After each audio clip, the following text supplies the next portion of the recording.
Well, good afternoon and welcome to another episode. I believe it's episode 6 of the Island Cyclist riding the road. You notice once again we've got an absolutely gorgeous day. I haven't been riding for the last week. Apparently last week it was quite a mixed bag with the weather. We've had quite a little bit of rain and we've had wind, and it's really not been fit to go riding. So today, hopefully, I'm going to take you to the coastal town of Rhosneiger.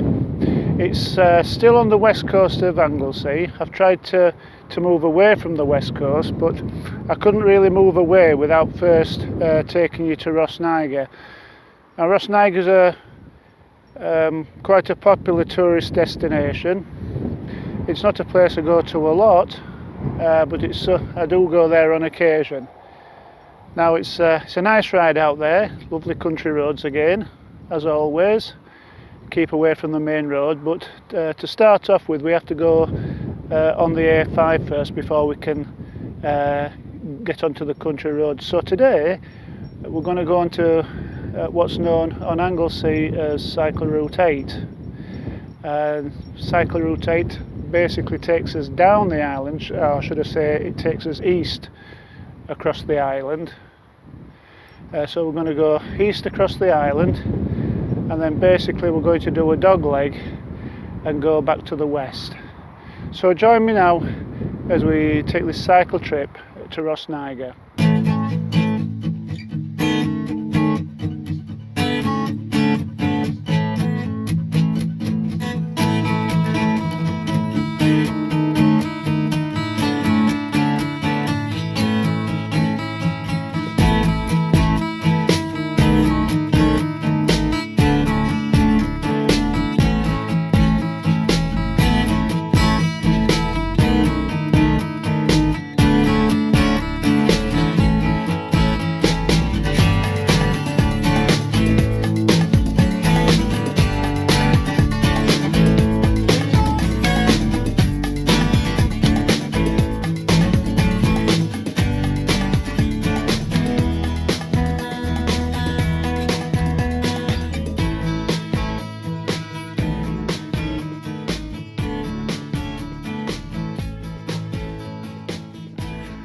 Well, at the very beginning of this episode 6, I was talking to you from a place called Penrhos. Now I've mentioned Penrhos, I think it was in episode 1 of the Island Cyclist, and I was talking about the Cobb.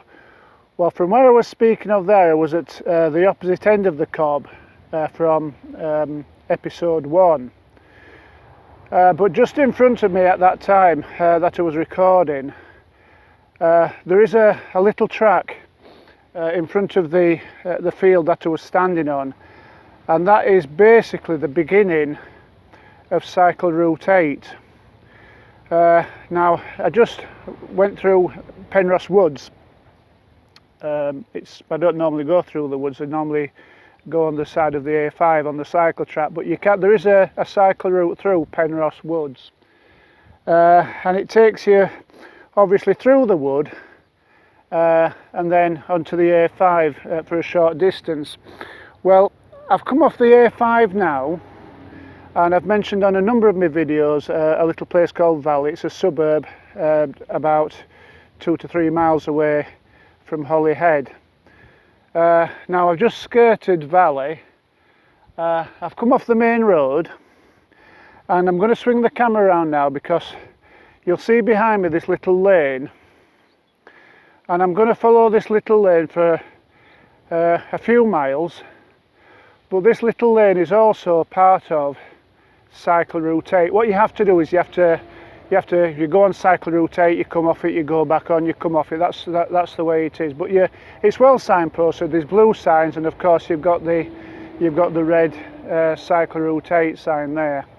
So we're back onto Cycle Route 8 again now, which is a country lane. It's a beautiful little lane.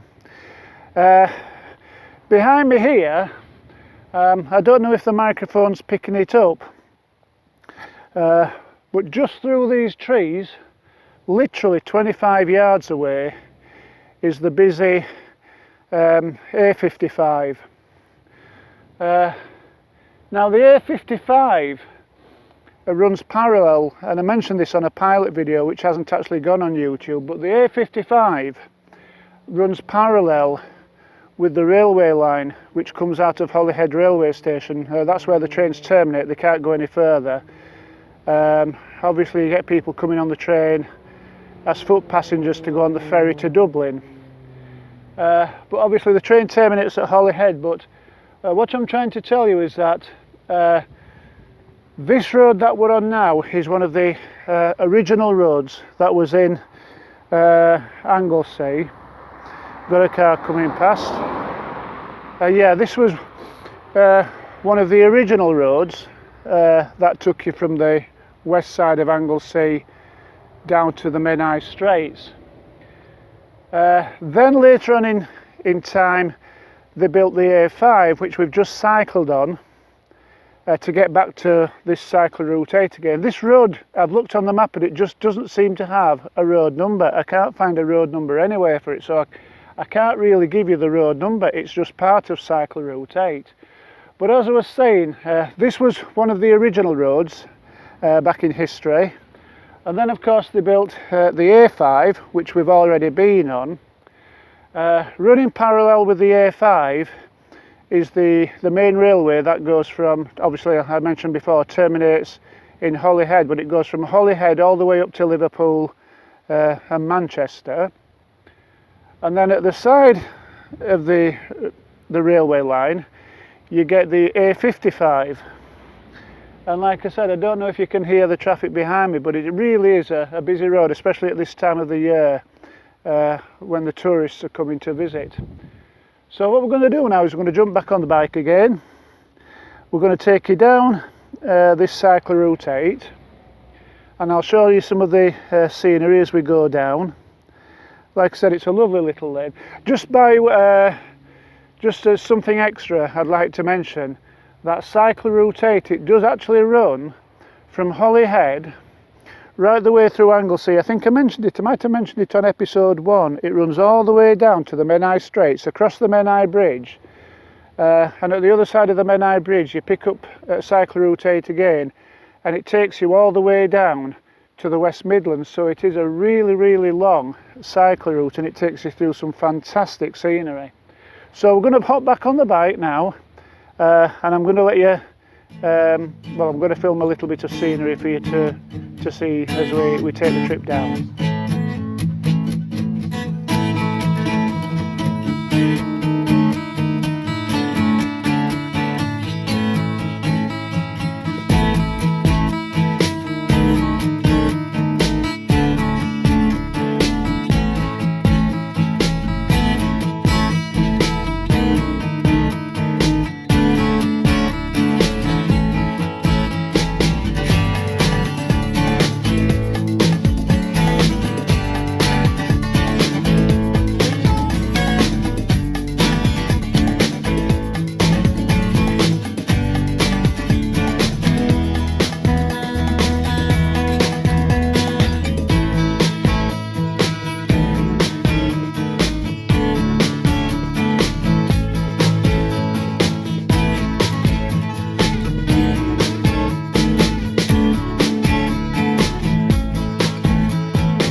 Well, here we are. This is the centre of Rhosneiger. You'll notice there the clock tower, which is the centre of the little seaside village. It was erected shortly after the Second World War to commemorate 9 of the local residents that actually died in the conflicts between 1939 and 1945. This is the main street of Rhosneiger. It hosts the usual seaside card shop. There's 1 or 2 shops that sell beach balls and things for the beach, and there's quite a few eateries where you can actually sit out in the sunshine and enjoy a nice meal. But you'll also notice as I walk up the road, you'll notice that a lot of the buildings are all painted different colours, and this is quite incidental to Wales. I've seen it all over in the north of Wales where we are now, but I've also seen it in mid Wales, and I've seen it in South Wales, and it's something. It seems to be a local tradition.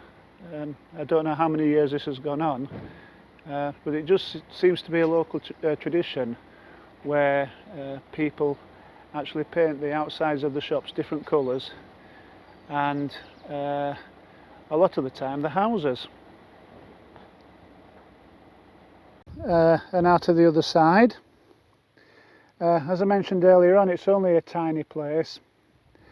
I've noticed though it is growing, there's quite a bit of building work going on, so I'm assuming those will be holiday apartments and extra accommodation for tourists when they come down here, especially in the summertime. Well, it's been nice having you on board again. I hope you've enjoyed this video. If you have, please give us a thumbs up, and don't forget to subscribe. And I look forward to seeing you on the next episode of the Island Cyclist Riding the Road.